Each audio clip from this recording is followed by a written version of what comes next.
Monica is a disappointing child who couldn't even go to college. She is completely different from Linda. It is my mother at home who harshly criticizes me, the older daughter in our family. My father nods in agreement, and my younger sister Linda, understanding that she is being praised, shows a confident and filled smile.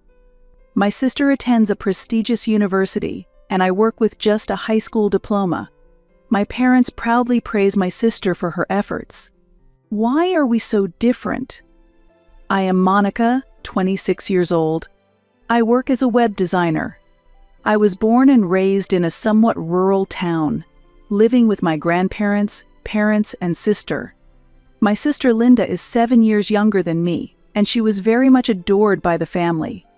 Her opinions and whims were often prioritized, which led to me being increasingly neglected. Our parents were never equal in their treatment of us. On Linda's birthday, she would receive expensive gifts, but since my birthday is close to Christmas, it was always celebrated together, and I only received one gift.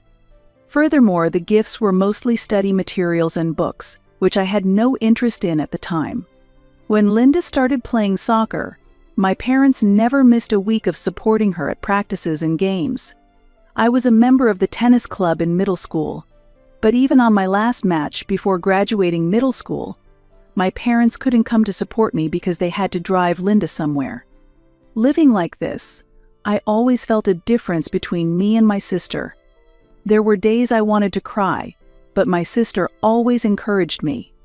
Whenever our parents compared me and my sister, Linda would say, "It's not like that. Monica is good at studying and teaching, and she can do anything." And after my last match, she said, "Good job," and gave me a small bouquet of flowers she had picked in the park. It seemed that our grandparents also grieved over our parents' attitudes. They would tell my parents to change their behavior towards me and defend me. But my grandmother passed away before I graduated from high school, and soon after my grandfather also passed on. My sister continued to take my side, but it seems that my mother didn't like that. Gradually, my mother began to speak harshly to Linda as well, just like she did to me. "If you're going to always side with your sister, you might as well stand outside too." Around the time when the snow began to pile up in the dead of winter, my mother started to threaten us like this. I wanted to avoid involving my sister in such situations, so I had no choice but to tell her, "You don't have to take my side anymore." Eventually, Linda stopped defending me and, supported by our parents, she dedicated herself to sports and studies, seemingly enjoying every day. Meanwhile, influenced by the consecutive funerals of our grandparents, our parents told us, "We don't have any savings." And I had no choice but to give up on going to college. I really wanted to study design at university, but that wasn't allowed, and after graduating high school, the only option was to start working right away. However, my desire to be involved in design was strong, and I took an office job at a design company a bit far from my hometown. The company was small and created websites for women's services like hair salons and nail salons. Wanting to study design, I repeatedly asked to do more and was also allowed to serve as an assistant to the designers. Working in the office while learning from professional designers up close was tough at times, but it actually motivated me more each day. My goal to become a web designer grew stronger every day, and studying became the most important time for me. I hardly went back home anymore. Since going home meant just being looked down upon by my parents, I felt it was a hassle. I spent any spare time I found immersed in studying design. On holidays, I used online courses to steadily acquire software skills. This effort finally paid off, and I was welcomed as a member of the design team. My enthusiasm became known to the other designers in the company, and they started introducing me to useful materials and contacts. 3 years later, I was trusted with projects as a full-fledged web designer. 8 years after graduating from high school and working successfully as a web designer, I received news that my sister was going to take the university entrance exams. Surprisingly, she was aiming for the prestigious medical school in a big city. Linda had always maintained top grades due to her hard work, and her acceptance seemed almost certain. Recalling our childhood and how she had supported me, I felt a strong desire to help her in return and offered my support. A few months later, she was accepted into her first-choice medical school. I was genuinely happy for her and congratulated her warmly. "Linda, congratulations on your acceptance. You really worked hard on your exam preparations. I truly admire you." Linda, slightly embarrassed, thanked me, but then she brought up a concern. "I have a little issue. Since it's a private medical school, there seems to be a suggested donation. It's not mandatory, but Dad and Mom are worried about being looked down on as poor if they don't contribute. But just the living expenses and tuition are already costly, so I'm not sure what to do." Linda mentioned she planned to cover her living expenses with part-time jobs, but studying in medical school demands immense dedication. I could easily imagine her struggling to keep up with the vast amount of study required. Although I wanted to help with the donation, it was impossible for my father, a white-collar worker, and my mother, who only worked 2 days a week, to afford such expenses. The tuition for a private medical university itself was a substantial burden on the family finances. It seemed they intended for me to cover the costs. I was surprised that they had asked Linda to request money instead of asking directly themselves. Despite my disdain for my parents' actions, I decided to support my sister and agreed to provide for the donation and other entrance fees. Thus, Linda began living alone in an apartment near the university and started her new life. Her place wasn't too far from mine, so I thought she could rely on me any time. However, perhaps because she was immersed in her college life, her responses to me were rather curt. Still, I would receive messages like, "I want to eat this," or "I need this, please buy it for me." And I would arrange these things for her, supporting her in ways she couldn't ask from our parents. We sometimes ate together, but even then, she was brusque, focusing on her smartphone rather than engaging in conversation with me. "No matter what I say," she insists. Studying is hard. I started to feel bewildered by such responses. Somehow, Linda had become cold towards me. Even today's meal felt as if I had forced her to come out. Trying to change the mood, I brought up our parents in a cheerful tone. "Mom and Dad probably only care about you though, Linda." Suddenly, Linda stared at me intently and snorted lightly. "Of course.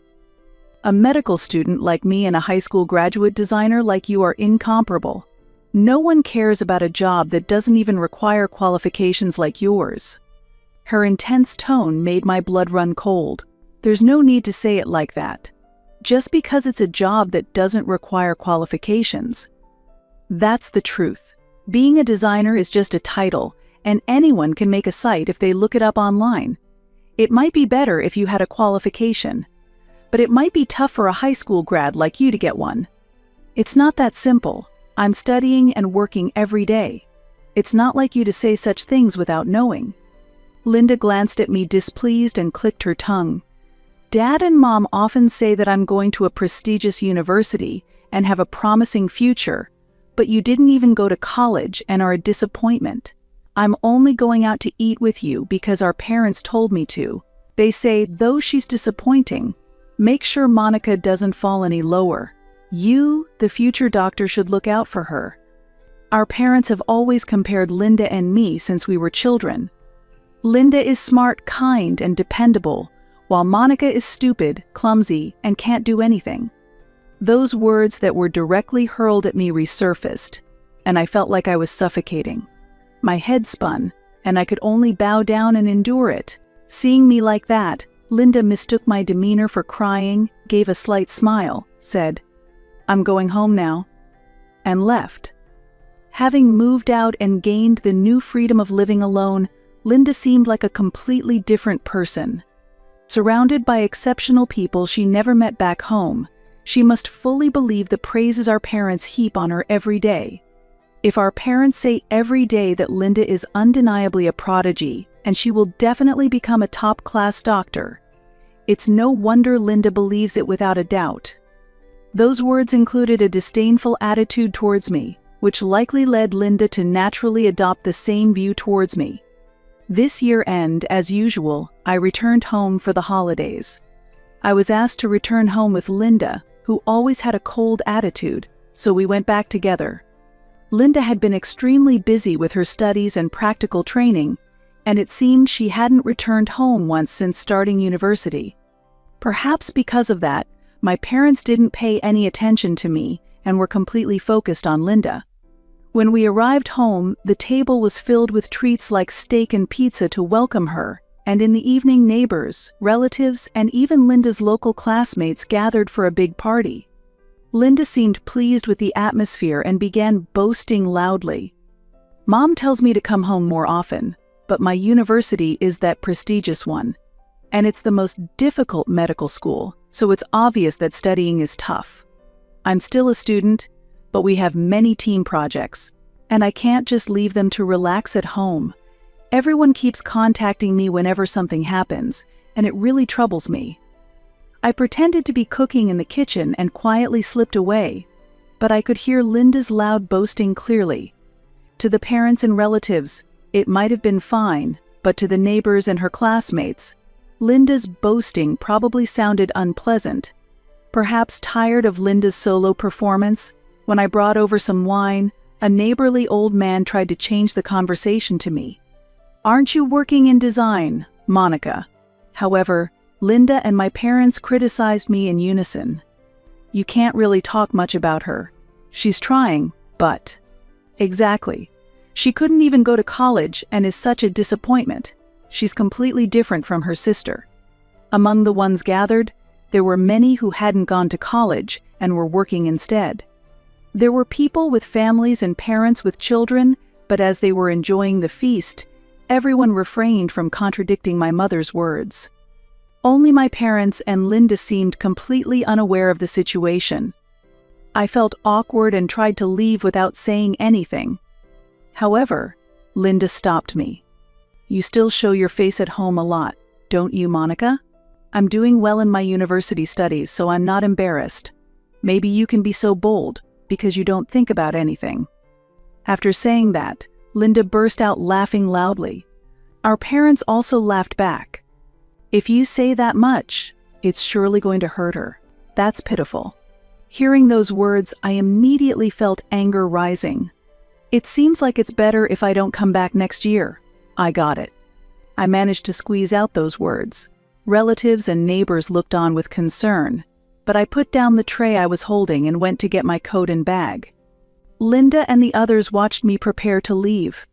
I understand everyone's feelings very well. I won't come back to this house anymore. My heart was filled with anger. I felt absolutely nothing towards my sister, just as I did towards my parents. As I said this and left, the three of them waved happily. "Don't come back again." While heading to the station, I desperately suppressed the anger inside me.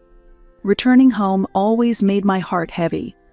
When I was aspiring to be a web designer, I could distance myself from my parents by using my studies as a reason.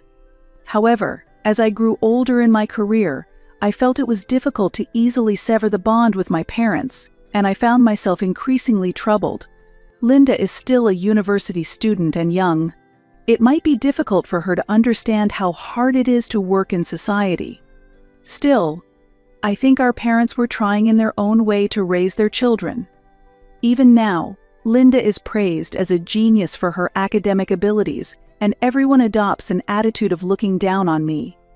Amidst the childish exchanges, I felt anger and was filled with disappointment. If one takes pride in their work, such a relationship should not continue, even with one's parents. I was appalled by Linda's terrible behavior. But this became the moment I decided to cut ties with my family. Months after making this decision, I unexpectedly received a call from Linda. Afterwards, she persistently sent messages asking me to answer the phone. I wasn't blocking her, so I reluctantly answered. "Did you properly pay my tuition?"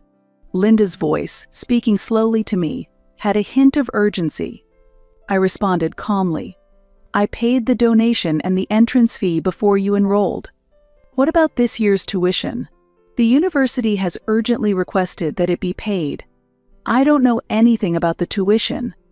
Even over the phone, I could sense that Linda was at a loss for words. Indeed, I had drained my savings to provide her with a significant amount of money. I had paid for the entrance fee, donation, and tuition equivalent to 1 year. My savings were almost depleted, and I had planned to pay any further amounts as they came due, so the tuition for the following years remained unpaid. And then there was the incident at the end of the year. It was unbelievable that, after telling me not to come home, they would ask me to pay for tuition. I was asked for a donation, right? I paid the other amounts because I wanted to support you. Didn't mom and dad send you to an out-of-state private university because they could afford the tuition? Or did they send you despite not having the money? That's not it. I have many wealthy friends, so there are other expenses besides living costs. Mom and dad somehow managed those costs. That's why they don't have money for the tuition, so they told me to contact you. In fact, there was a reason I could afford to support Linda's tuition. It was because I had advanced in my career as a designer by switching to a major design company. My achievements as a designer were recognized, and my salary significantly increased. Furthermore, as I continued to be busy with work, I spent little of my salary and bonuses, allowing my savings to grow. I had discussed my job change with my parents, so they probably counted on my financial support from the beginning to advance Linda's education. Once they realized I could support not just the donation but also the tuition, it seems the savings intended for her tuition were spent on her leisure activities. Perhaps I was negligent, but I no longer had the heart to forgive them enough to just provide financial support. Assisting with the tuition wasn't a difficult task, but I refused Linda's request. A few days later, I was contacted by my parents, who demanded payment for the tuition, but I refused again. The urgency and accusatory tone in their voices over the phone further sank my spirits. I felt as though I no longer had a place to return to. They were only interested in my money, not in me as part of the family. Being taken for granted without any consultation was something I could not accept. Linda called almost every day. If there had been a sincere apology, maybe I could have been persuaded to forgive her a bit. However, what I actually heard was, "Please pay the tuition. If you don't, I'll be expelled. Scholarships and part-time jobs aren't enough. It would be a waste if a promising student like me were expelled, right? I'll definitely pay you back once I start working. Please help me as a family." The voicemail was filled with such self-centered words. There were also absurd messages like, "If you're troubled because they told you not to come home, I can try to persuade our parents instead." I saved those messages in a different file and deleted everything from my smartphone. After that, I sent Linda a message and blocked her phone number. No one would want to be treated by someone who only talks down to others just because they are family. This is how I completely cut off communication with my family and was able to welcome a new spring. I heard from one of the relatives that Linda somehow managed to pay for her second year's tuition with scholarships and loans from relatives. However, unable to receive living expense support anymore, Linda started working part-time. But with the immense amount of studying and exams and practical training, working part-time was harder than she thought, and she ended up dropping units and had to leave university 6 months later. I had been supporting both her tuition and sending money home, but I stopped the remittances last year when I cut ties. With my financial support gone and living on the edge, my parents now had Linda, who had dropped out of college, back home. Although Linda was academically capable, there was no money at home to consider transferring to another university. Yet she did not work locally but instead became reclusive, immersing herself in video games daily and lashing out in stress. At night, I heard from a friend who lives nearby that the sounds of family arguments are always audible. My parents seem unable to say anything to the daughter they once doted on. When I met my parents by chance outside, they looked utterly exhausted, and it seems that neighbors, perhaps out of awkwardness, hardly speak to them. One day, perhaps due to stress, my father caused an incident. While on his way to work on the train, he groped a woman next to him and was caught by other passengers and taken away by the police. Fortunately, a settlement was reached and he was not charged, but this incident forced him to resign as it was already being talked about at his workplace, and he felt uncomfortable staying. My mother had to start working, but having only part-time job experience before, it was difficult for her to find a job that could provide a significant income. My parents tried to reach out to me through relatives at times. However, their messages were always self-centered and commanding. Eventually, the relatives, tired of my parents' attitudes, told me, "We'll handle things smoothly here, don't worry," and stopped relaying their messages to me. I have finally severed all ties with my family home and am now able to live a settled life. I heard that, in addition to my reclusive sister Linda, my unemployed father has developed a poor reputation, and rumors have spread in the neighborhood, leading to them being shunned even more than before. My mother, frustrated with the situation, seems to have gone somewhere. Now, I'm told that no one can get in touch with her. Left behind, my father and Linda do not work and are living a life almost akin to homelessness. Had they valued their neighbors even slightly, they might have received some warm comfort, but given their past actions, help from those around them is virtually non-existent. I am successfully building my career in the field of design. I have been selected to participate in a major project and am scheduled to be involved in work that will leave my name known. This has motivated me to finally pursue a long-held goal, taking the university entrance exams. With sufficient savings and the current project wrapping up, I plan to start studying for the exams seriously. I also have plans to study business management, as I consider going independent in the future. With this new challenge ahead, my heart is racing with anticipation.